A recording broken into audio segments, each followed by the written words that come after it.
شورا همه در فصل بهار زیبا می شود. طبیعت در فصل بهار از نو زنده می شود. درختان گل می کنند. عید نوروز می شود. عید مهران می شود. بهار یکی از بهترین فصل‌های سال است.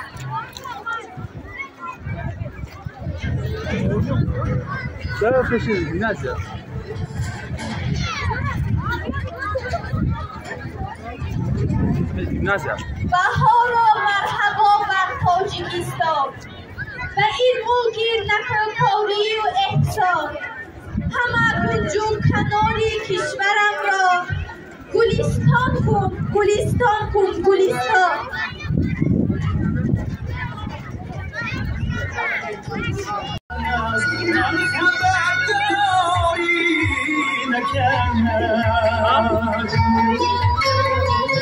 گرچه دلی آهی آتش باری من دنیا گیریه هر دوز یارم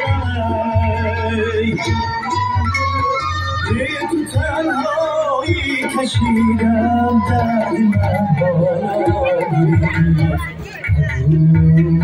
دوز یارم.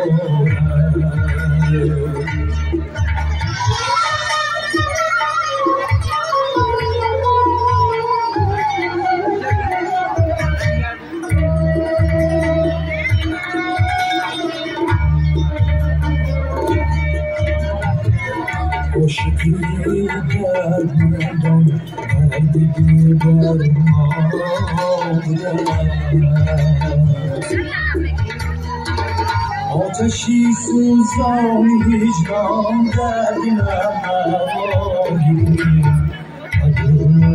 دوست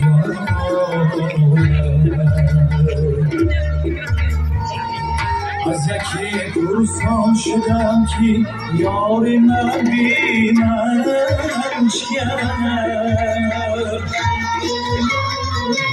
روز به تو با دیگرها سال روی راگیه دوست یارم به تو تنهایی کشیدم درد من بالایی